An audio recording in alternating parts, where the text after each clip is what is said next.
Hey everyone, welcome back to Corporate Decoder, the place where we decode corporate filings. Today we're diving into a filing that's kind of like a zombie movie plot twist. It's a company that was once declared dead but is now trying to claw its way back to life. We're looking at Capstone Company's latest Form 10K report, their annual financial report, to see if they've got any brains or are just stumbling around aimlessly. This report was meant to tell investors about the company's past year's finances and activities. In this video, we'll see if Capstone's new fitness venture can save the day or if it's game over. Let's start by understanding what's inside this report. We'll explore how they make money, what problems they face, and where they're heading. Capstone's trying to pivot from a struggling consumer products business into health, fitness, and social activities. A big change. First things first, this is an annual report, so it covers the whole past year, meaning we're looking at a full picture of Capstone's struggles and maybe some hopes for the future. This Form 10K covers the fiscal year that ended on December 31, 2024. So this is basically their report card for last year. This is Capstone Companies Inc., a Florida corporation. They used to be big in LA lighting, but those days are fading. Now they are trying to break into connected surfaces like smart mirrors and kitchen tablets, plus they're venturing into health and fitness centers. It's a mixed bag. A big part of their strategy now relies on something called the Connected Chef, a kitchen tablet. They developed it, but now they are trying to license it to other companies to handle the marketing and sales. Think of it as franchising a product idea instead of a physical store. Their previous focus, the smart mirror, not so smart apparently. They stopped marketing and making them due to weak sales and basically sold off the remaining stock. Sometimes you have to cut your losses. Here's the new twist: health, fitness, and social activity centers. Think pickleball courts, sports leagues, and maybe a bar or restaurant all rolled into one. It's a big trend right now with places like Chicken and Pickle popping up everywhere. The idea is to capitalize on the growing popularity of sports like pickleball, which is the fastest growing sport in the US, especially for families. To make this happen, Capstone brought in a new CEO, Alexander Jacobs, who has experience running these kinds of centers. They've also added some new directors to the board to help with real estate and business development. To get things rolling, Capstone signed an agreement with Coppermine, a company Jacobs runs, to develop software for managing customers at their facilities. If this works, Capstone could potentially license this software to other fitness centers. So software is the picks and shovels for the gold rush, if you will. The report also says the market value of their stock held by non-affiliates was only around $358,000 as of the middle of 2024. That's tiny. We're talking about a very small company. They estimate they have around 48.8 million shares of common stock outstanding as of March 17, 2025. Keeps that number in mind. It might be relevant later on. Every annual report has one, the risk factors section outlining everything that could go wrong. This is the section where you need to pay attention. Big red flag here. The auditors are saying there's substantial doubt Capstone can continue as a going concern, that they might go bust soon, bankruptcy. If they can't find enough funding, they might have to sell off their assets for less than they're worth. Not good. They're pinning their hopes on the new fitness venture and licensing out that Connected Chef tablet. If neither of those pans out, they're in trouble. They need cash and they need it fast. They also rely on a small team of people. Losing key people could really hurt them. You know how people say this small team was able to create magic? Well, if the team disappears, so does the magic. Since their products and services are not needs, it's very sensitive to if the economy tanks. People aren't going to buy fancy kitchen gadgets or sports club memberships if they're worried about their jobs or inflation.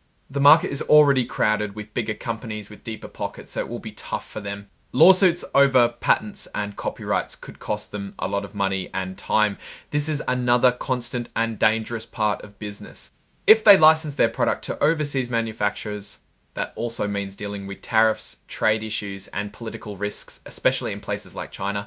And here is their balance sheet at the end of the year. Not pretty. This is where we see all the numbers and understand the situation and see if there were any lies. All right, let's focus on December 31, 2024. They had about $143,000 in revenue. That's a 25% drop from the year before, showing their core business is shrinking. Their cost of sales was higher than their revenue last year, and that's why their gross profit was negative. And their operating loss was nearly $1 million.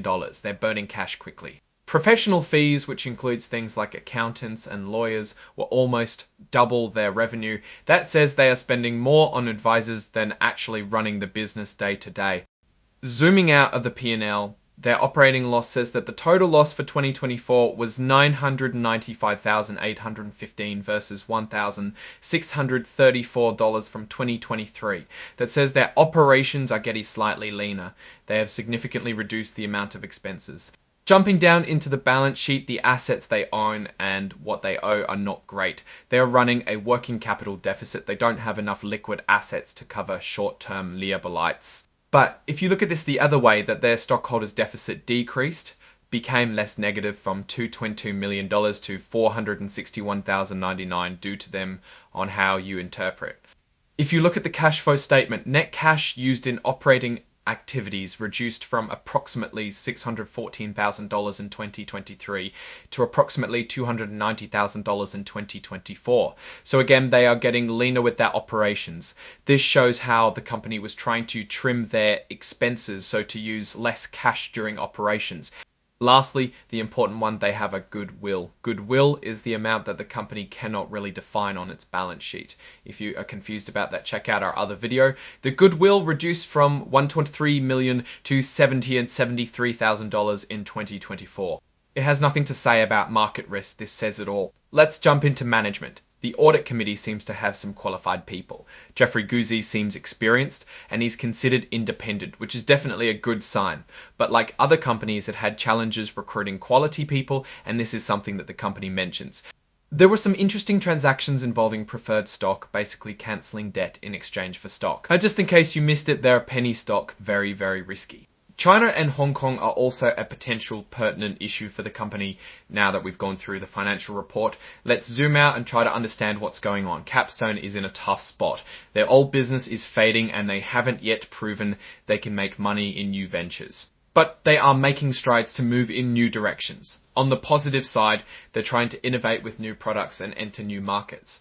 The partnership with Coppermine is a good idea if they can make something out of it. Their CEO has experience in running sports businesses. On the negative side, however, they're burning through cash, they rely on small staff, and they have all those risk factors from market competition to legal issues, and this is where it gets interesting. The question is, can they turn things around? The biggest unknown is whether that new fitness and social center business can actually generate enough revenue to save them. Right now, that's looking like a really big if.